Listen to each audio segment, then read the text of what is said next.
We'd like to welcome you all to our travel edition of the Lunch Club, where Lou will be taking us on a trip to Afghanistan today. And once again, make sure you stay on for our trivia at the end. Lou, the floor is yours, and I look forward to learning something new today. Oh, thank you so much, Alex. So before I begin, I should ask, a remote country like Afghanistan, you normally think not many folks have been there, but because we had such a long war there, the longest war in our nation's history, some of you may have actually been there. So do you mind if I ask who on this call has been to Afghanistan? Anybody on the call has been to Afghanistan? And you can unmute yourself at the top if you'd like, or at the bottom. You can unmute yourself and share if you'd like.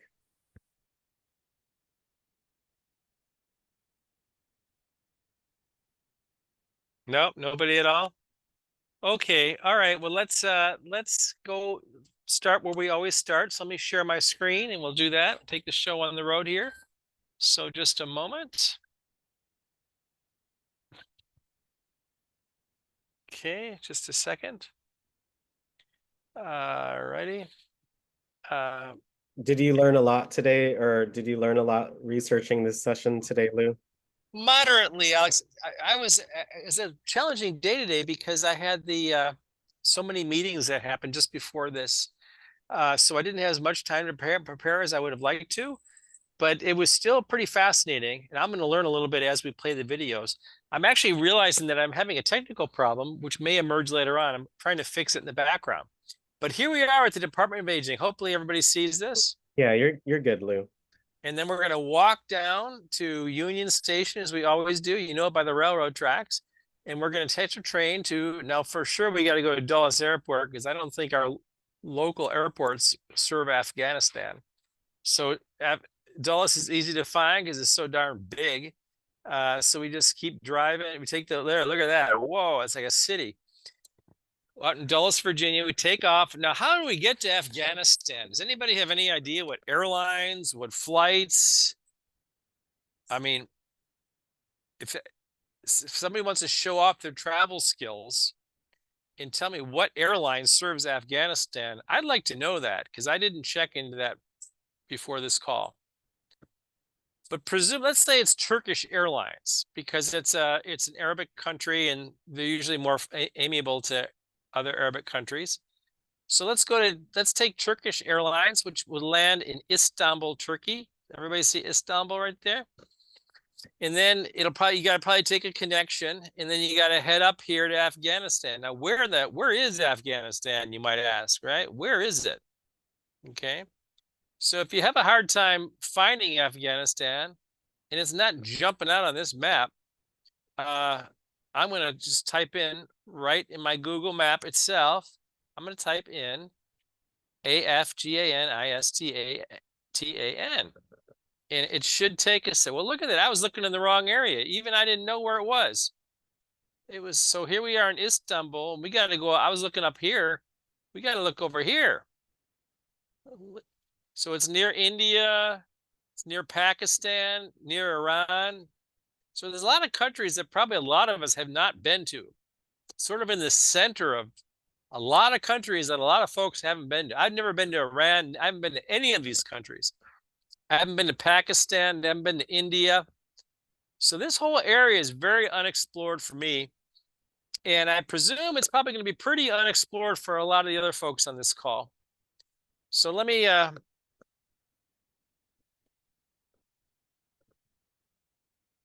okay. Oh, okay. I see why I'm having a problem on one of my videos because it's too large. So I'm going to have to try redoing the download.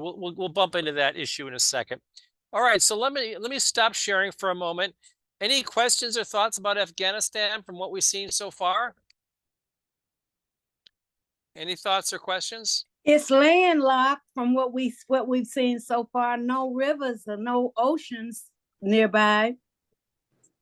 That is the truth. That is the truth. So often call Afghanistan the graveyard of empires. So I'm going to play you two videos on the history of Afghanistan. One covers a lot of the history. The other covers more of the current stuff about Afghanistan. It's actually very fascinating. So I'm going to share my screen again. This time I'm going to share the sound, and let's get this show on the road. While this is playing, I'm going to try in the background to fix the problem I'm having. Here we go. You've probably heard it from political analysts and newscasters as well. Surprisingly, the introduction of this phrase in Western vocabulary is quite recent. The term appeared at the turn of the millennium and became fashionable during the American invasion of Afghanistan.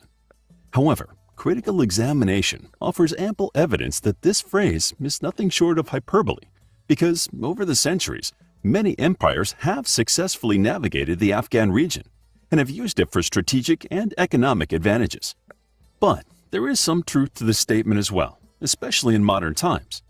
In the last century or two, the foreign invasion of Afghanistan has either coincided with the fall of invading empires or been the cause of it. What makes this territory so compelling to foreign empires? The most appealing aspect of the Afghan region is its geographical and strategic importance. When global trade started to take off in the late Middle Ages, Afghanistan was Europe's key route from the Mediterranean to Central and South Asia.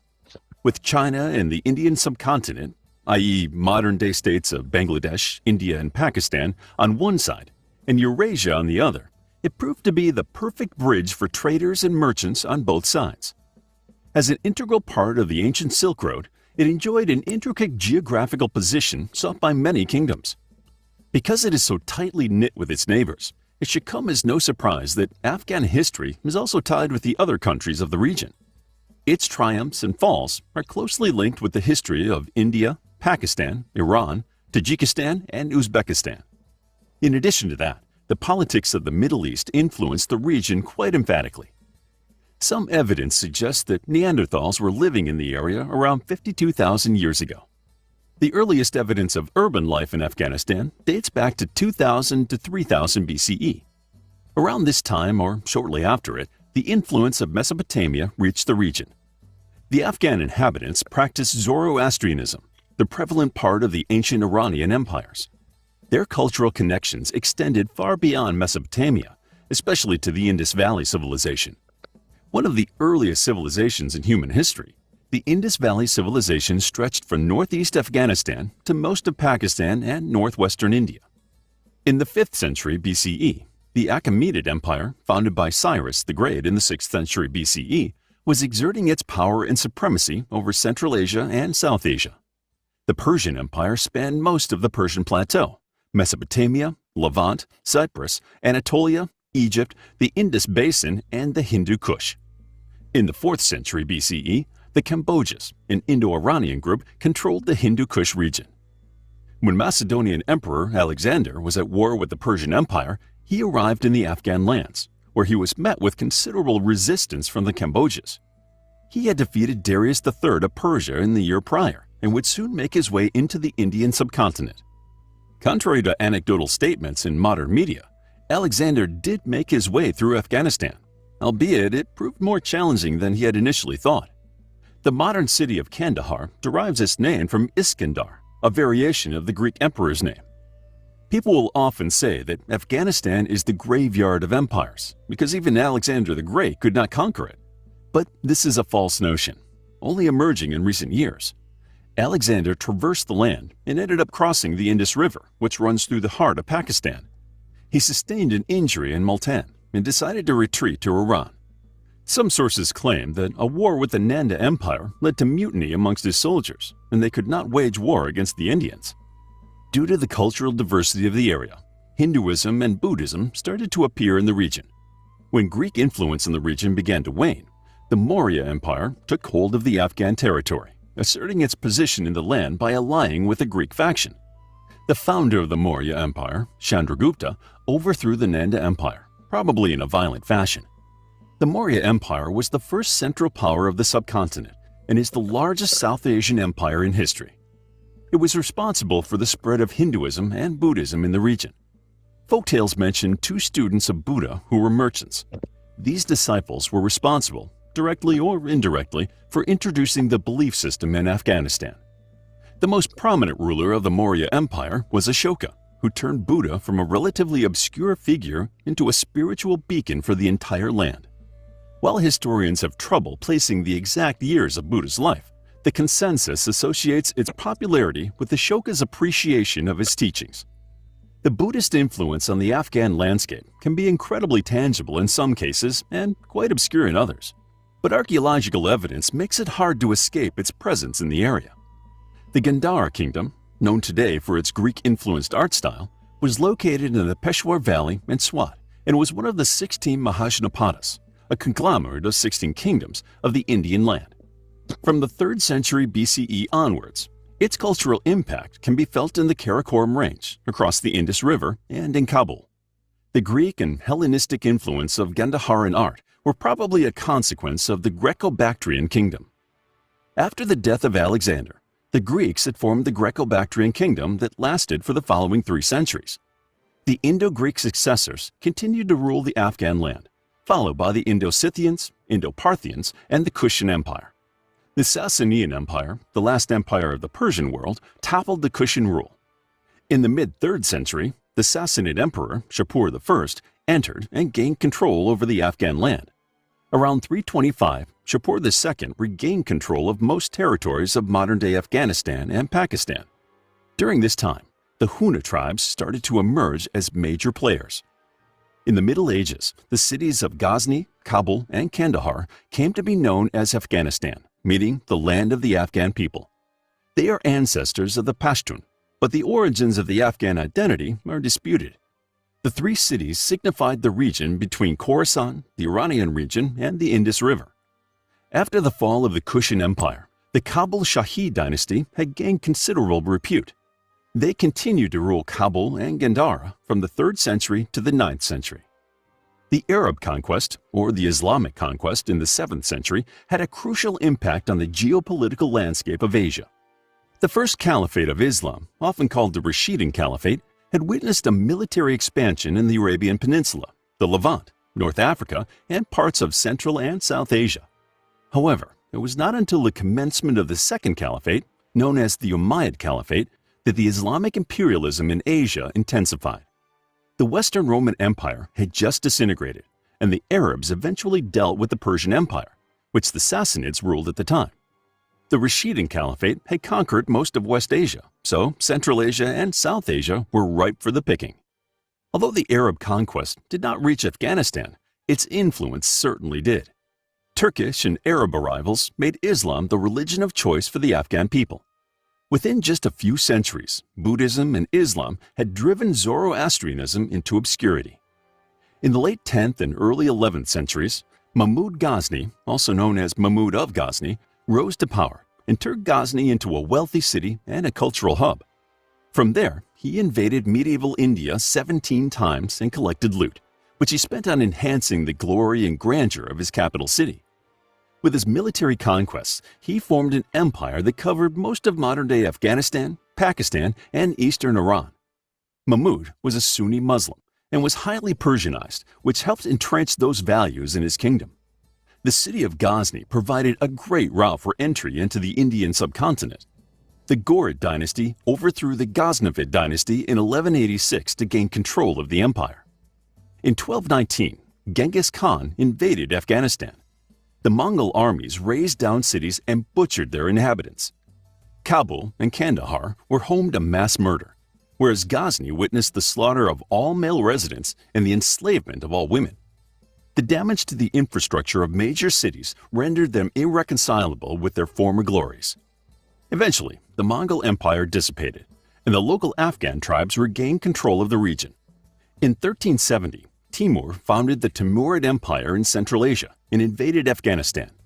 As a descendant of Genghis Khan, at least in ideology, he forcibly converted people to Islam and used it as an excuse to further his dreams of a Mongol empire. In 1504, a descendant of Timur, Babar, arrived in Kabul. He had his eyes set on the Indian subcontinent. After capturing the seat of the Delhi Sultanate in 1526, he formed the Mughal Empire. Afghanistan remained a tribal region for the next couple of centuries, partly ruled by the Mughals and the Safavid dynasty of Iran. In the 18th century, the Afghan people rebelled against the Persian forces and expelled them, turning the tribal area into an independent Pashtun state. In 1738, another Persian emperor, Nadir Shah, arrived in the Afghan region. He defeated the local Hotaki dynasty and conquered Afghanistan. After the assassination of Nadir Shah, the Afghan people chose Ahmad Shah Durrani as the representative of the Pashtun tribes. In the 19th century, British imperialism was at its peak, and the British tried to invade Afghanistan repeatedly. While they achieved this feat quite easily in the Indian subcontinent, it proved next to impossible in Afghanistan. The First Anglo-Afghan War took place from 1838 to 1842. The British lost and retreated. From 1878 to 1880, the two countries engaged in the Second Anglo-Afghan War, reaching the same conclusion as to their first conflict. In the Third War, in 1919, Afghanistan agreed to a border with the British-ruled Indian subcontinent. Known as the Durand Line, this border still serves as the division between Pakistan and Afghanistan. Just as British imperialism was nearing its end, the Soviet Communist movement was underway, and in 1929 and 1930, the Soviet Union invaded Afghanistan.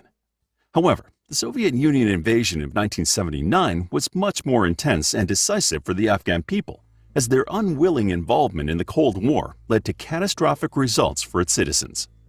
The United States and the Arab nations funded Islamic Mujahideen to mount resistance to the Soviet incursion.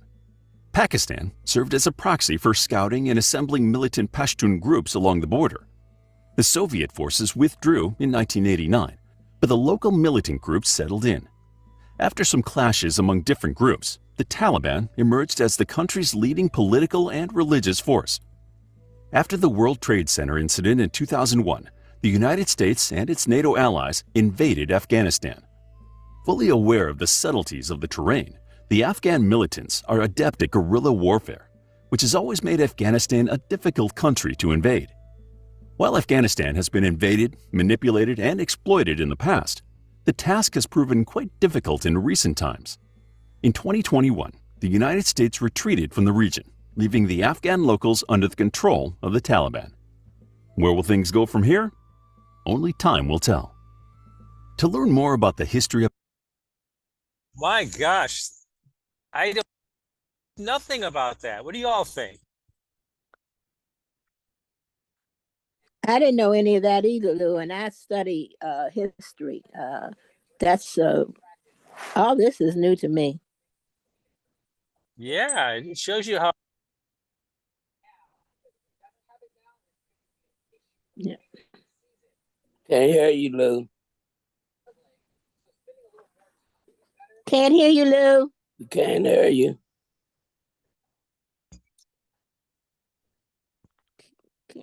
Now, Yeah, I can hear you now. Oh, okay. Now we can't hear you again. okay, how about now? How about now? Yeah. Yeah. I got this button. If I lean on this button, it turns my audio off. Oh, okay. Yeah, so it certainly is a different part of the world, isn't it? Yeah. All right, well, I fixed my problem with my next video. So I have another video on the history, but I think we saw a lot of history right there, okay? So let's learn about something new. So I think I got the problem fixed with my other file. So let's learn about the 20 best places to visit. Welcome back, fellow travelers, to another exciting adventure on our channel. Today we're diving deep into the heart of a land rich in history, culture, and breathtaking landscapes. That's right, we're exploring Afghanistan, a country often misunderstood but brimming with hidden gems and wonders waiting to be discovered. Explore Afghanistan's diverse wonders, from the majestic Hindu Kush to historic cities. Join us as we reveal the top 20 destinations. Number 20. Takht-e Rostam in Afghanistan's Samangan province. This archaeological site showcases captivating cliffside rock carvings from the Sassanid Empire's reign, which spanned from 224 to 651 AD. These carvings offer a glimpse into ancient craftsmanship and cultural significance, standing as silent testaments to a bygone era. Number 19, we travel to Ghazni City, a prominent center along the ancient Silk Road, renowned for its diverse cultural influences from Persian, Islamic, and Turkic civilization. Its significance lay not just in its strategic location, but also in its rich architectural legacy, including the iconic Ghazni minarets. Number 18, in the hills north of Kabul, we find Istalif, a village renowned for its centuries-old tradition of pottery making. This ceramic craftsmanship, dating back to pre-Islamic times, encapsulates the region's artistic and artisanal traditions, highlighting the vibrant colors and intricate designs that have come to define it. Number 17. Our journey then takes us to the Darul Aman Palace in Kabul, an architectural icon that symbolizes the country's tumultuous history. Despite enduring damage during conflicts, the palace remains a testament to Afghan resilience, embodying hopes for peace and stability. Number 16. Further south, we find Kandahar, one of Afghanistan's oldest cities. Its rich history as a strategic hub along the ancient Silk Road saw the rise and fall of numerous empires, including Alexander the Great's conquests and Islamic caliphates. Its cultural heritage is a fusion of diverse influences, reflected in its monuments and traditions. Number 15, Jalalabad, situated in eastern Afghanistan, holds significant historical importance as a vital trade route and cultural crossroads dating back to antiquity. It has been a key center of commerce and influence, witnessing the passage of conquerors and traders throughout the ages. Number 14. The Zazi Arayub Valley National Park, nestled in the southeastern provinces of Khost and Paktia, offers serene landscapes of lush valleys and towering mountains. These provinces bear witness to the passage of empires and civilizations, offering a haven of natural beauty and historical significance. Number 13. In northeastern Afghanistan, we find Kunar and Nuristan, remote regions with a unique cultural heritage. Known for their rugged landscapes and isolation, they have been home to ancient civilizations and served as strategic corridors throughout history.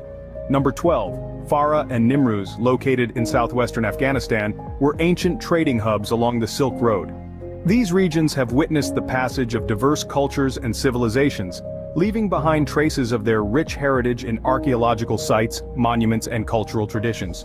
Number 11. The Pamir and Wakhan regions, nestled in northeastern Afghanistan, connect Afghanistan with China. Their rugged beauty and strategic location along the ancient Silk Road facilitated cultural exchange and commerce.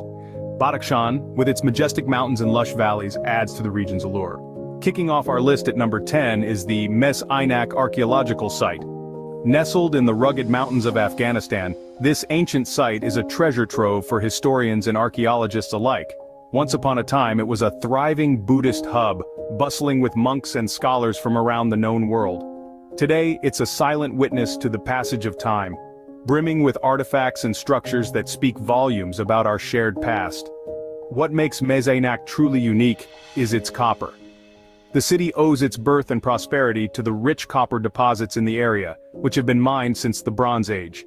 This site is a testament to the ingenuity and resourcefulness of our ancestors, who harnessed the raw power of nature to build a flourishing civilization. So if you're a fan of history, or just someone who appreciates the mysteries of the past, Mes Aynak is a must-see. A place where history comes alive, Mes Aynak is definitely worth a visit. Coming in at number 9, we have the breathtaking Panjshir Valley. This gem of Afghanistan is a paradise for those who seek tranquility and unspoiled natural beauty. Nestled in the heart of the Hindu Kush Mountains, the valley unfolds a mesmerizing vista of emerald green fields, sparkling rivers, and towering snow-capped peaks. But Panjshir is more than just its stunning landscapes. It holds a deep cultural significance for the local people.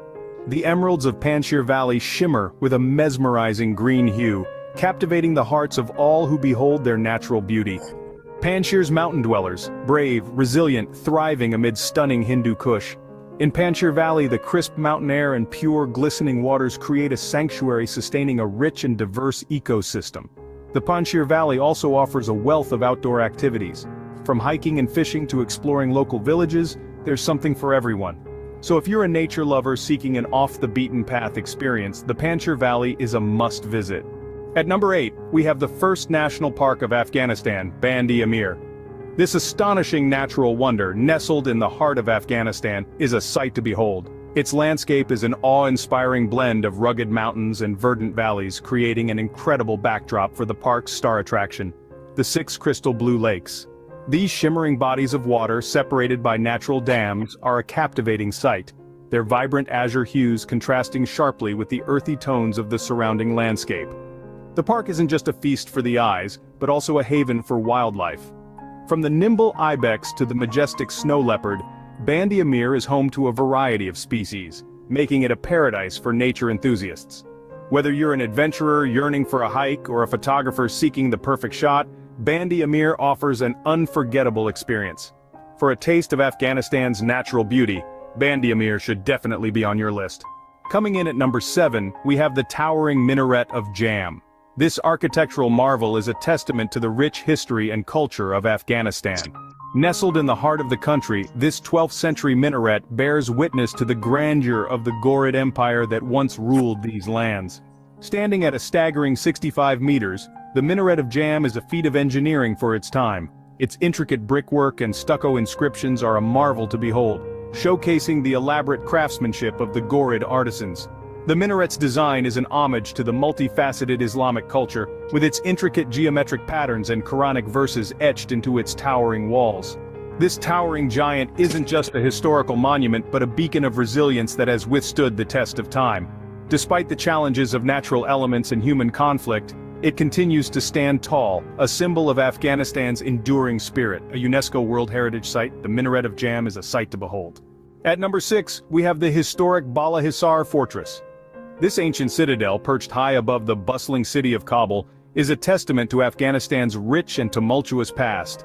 Its name, Bala Hisar, translates to high fortress in Persian, and it's not hard to see why.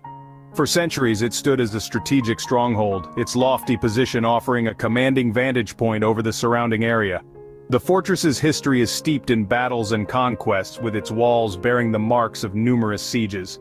It has been the epicenter of political power, a royal residence, and a military garrison. Over the years it has witnessed the rise and fall of empires, each leaving its imprint on the fortress's architecture, making it a layered tapestry of historical epics. Despite the ravages of time and conflict, Bala Hisar continues to stand tall, its imposing silhouette a testament to the resilience of the Afghan people. A symbol of strength and resilience, Bala Hisar is a place of great historical significance. Halfway through our list at number 5, we have the Kabul Museum. This treasure trove is a testament to Afghanistan's vibrant past, boasting a vast collection of over 100,000 artifacts. These range from prehistoric tools to Islamic art, each piece whispering tales of bygone eras. The museum's journey mirrors the country's history. Established in the early 20th century, it has stood resilient through wars, witnessing the rise and fall of empires. Despite the turmoil, it has managed to protect and preserve the nation's cultural heritage, becoming a symbol of Afghanistan's indomitable spirit. The Kabul Museum is more than just a building filled with artifacts. It is a gateway to understanding Afghanistan's rich tapestry of history. From the ancient Indus Valley civilization to the powerful Timurid Empire, every era has left its mark here. A visit to the Kabul Museum is like taking a journey through Afghanistan's rich history. Coming in at number 4 is the Shrine of Hazrat Ali, also known as the Blue Mosque, is located in the heart of Mazar-e Sharif. This shrine is a feast for the eyes with its vibrant blue and white tiles, creating a mosaic of intricate designs that tell stories from a time long gone. The shrine and masjid stands not only as a place of worship, but also as an architectural masterpiece showcasing the rich Islamic heritage. Its grandeur is a testament to the artistic genius and craftsmanship of the Afghan people, making it a symbol of national pride. Vibrant and serene, the shrine and mosque is surrounded by a lush garden, adding to the overall tranquility of the place.